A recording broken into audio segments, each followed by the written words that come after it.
Hey, Kristen, it's Wednesday, October 8th. We're back. And today we're going to be talking about a bride-to-be that's banned from Carnival Cruises, Dolly Parton's health scare, and would you pay $120 for a Bloody Mary?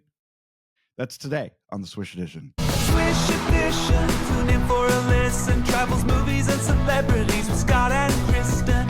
Swish Edition, it's where we all go. From pop culture silliness from coast to coast. It's where we belong. SwishEdition.com. SwishEdition.com. Hey, Scott, we're starting on this Wednesday with something troubling. Sad. So Dolly Parton's health scare, a bit of an update, I guess, an unofficial update. Dolly's sister Frida reached out to fans on Facebook yesterday asking for prayers, which is troubling, right? And she said, quote, Dolly ain't doing too good. Yikes. Frida said that she'd been up all night praying and she reassured fans that Dolly is strong and deeply loved, and with the world's prayers lifting her up, she believes her sister is going to be just fine.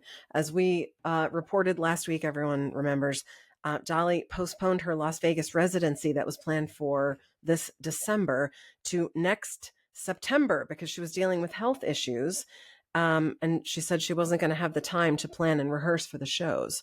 And Dolly did say last week that she wasn't retiring. She's just slowing down. So the prayer request from Frida was a little bit disturbing. Yeah, and Frida is not a public person and hasn't really talked much about her sister unless they're actively doing something together. So it makes you think maybe that this is something a little bit more serious than what was reported last week. Yeah. And gosh, I really hope that's not the case. I mean, she is America's sweet. I mean, she's an icon. She is an absolute icon. Is and a national treasure in every sense of the word. There you go. National treasure. That's what I meant to say. Yeah. So we can't lose her. We want her to come here to Vegas and do her shows next September, which is, almost a year away. So yeah, lots can happen between now and then. Well, that's for sure. So shifting gears completely, Kristen, I have a feeling that you and I are going to have different opinions on this subject. Mm-hmm. But is it an inappropriate question to ask a woman if she's planning to have babies? Of course it is. Before you answer that, the story is spreading online that a question was edited out of the most recent episode of the Graham Norton Show when English actress and model Jodie Turner-Smith asked Taylor Swift on the couch while they were taping the show if she was planning to have kids with Travis. Now, host Graham Norton suggested that perhaps that wasn't the best question to ask one of the guests on the air, and they ultimately ended up cutting that segment from the show. The only reason we know about it, Kristen, is that an audience member was there and she TikToked about it after the show wrapped. So listen, she said, I don't Taylor, know. Yeah. I don't know who Jodie Turner-Smith is, but she needs a lesson in manners. Okay. Rude and inappropriate. I don't agree. I don't see why people are so, we've talked about many times on this show, people are so feely. What is the word I'm looking for? They're just so up in arms about everything. I don't understand why that's not a legit question to ask someone. It's hey, rude. You're getting married. It is not your business. It's not the public's business. I'm not saying this is. Well, then I'm Taylor not saying Swift. This is. I'm not. Hold on. I'm not saying that this is rude because it was asked of Taylor Swift. I'm saying this is a rude, inappropriate question to ask any woman. It's not your business. You have no idea what's going on in someone's life. As a person who went through many, many torturous years of infertility, it is rude and inappropriate, period. Nothing that you can say will sway me from this opinion because you're wrong. Jeez, I guess I've been taught a lesson today. I have spoken. I don't know. I don't see it as rude. I think it's, Taylor Swift has obviously been very open about the fact that she loves this football player and that they're getting married, and she posted about the proposal.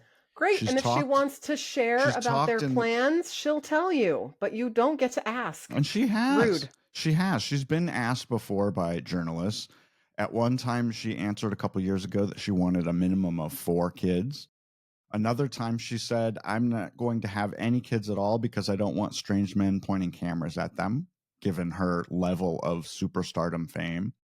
And then another time she refused to answer. Now, this time on the Graham Norton show, she didn't refuse to answer, Kristen. She misunderstood what Turner Smith said. And she said, oh, no, under 18s are coming, just adults.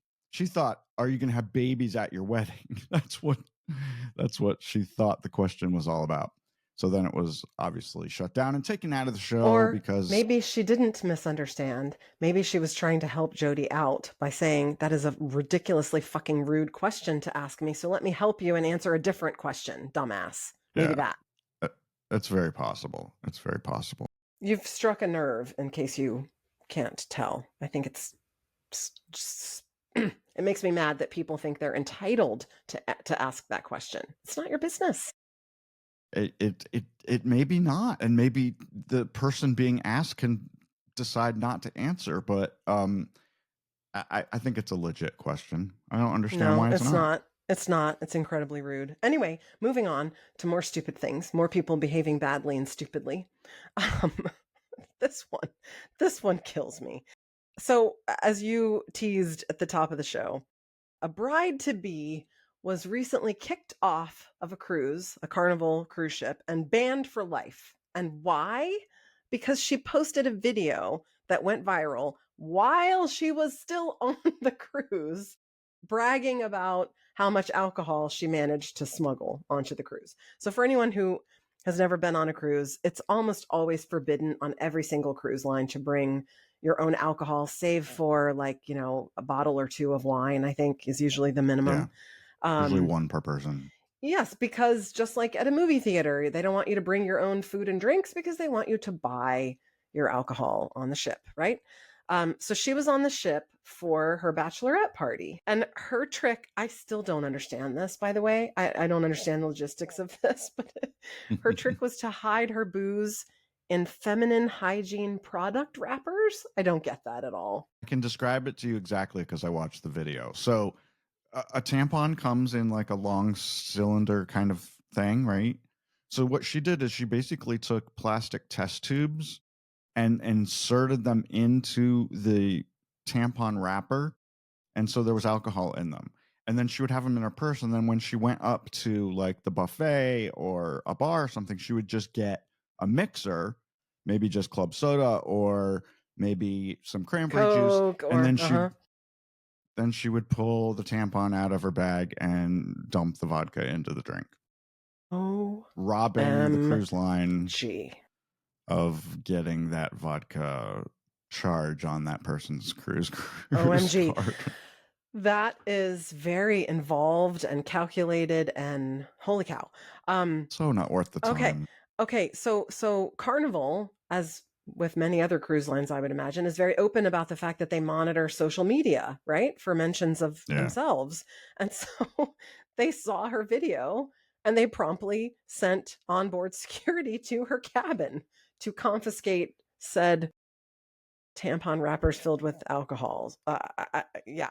So I guess she followed up on social media and revealed to the world why Carnival matters so much to her.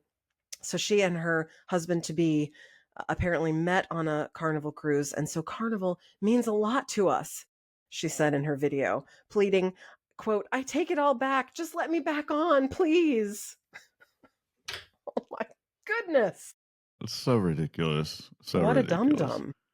I assume she's not coming back. She's not coming back. So what are you going to do? Speaking of alcohol, Kristen teased about this at the beginning of the show. Would you pay $120 for Captain Claudio's Bloody Mary?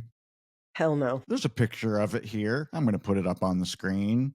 Look at this monster of a drink. It comes in a damn pitcher, Kristen.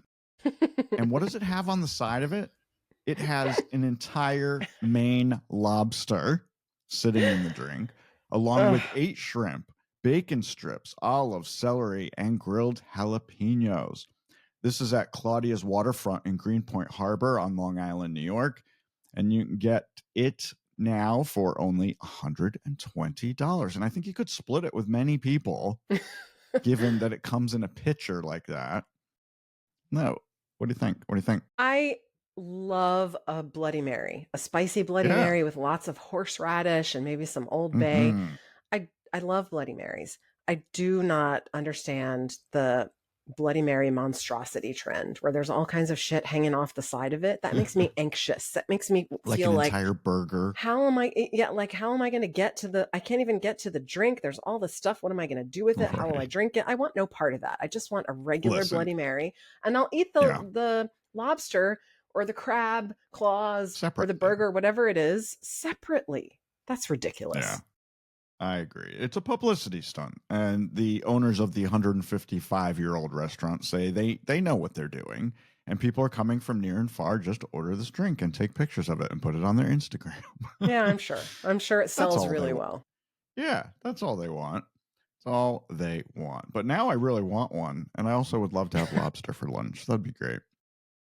Hey, I want to say, we teased about this last week. I said that Seth Meyers was going to have Taylor Swift as his sole guest on tonight's episode of Late Late with, what is it? The Late Late Show with Seth Meyers. Seth Meyers. And that's happening tonight, and I'm excited for her. But it was ruined. Did you see this? It was completely ruined because Jimmy Fallon had Taylor Swift on the Tonight Show this past Monday night.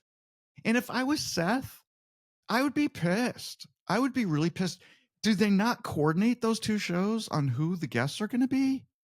Or maybe NBC knew what they were doing and they wanted to have her on both shows in the same week? I don't know. Why do you feel like it's anticlimactic for her to go on Seth Meyers' show now? No, I know. Yeah, absolutely. Well, I know that if a major guest is being booked on one of the rival shows, like if Jimmy Kimmel was going to have Taylor Swift on, then Jimmy Fallon wouldn't.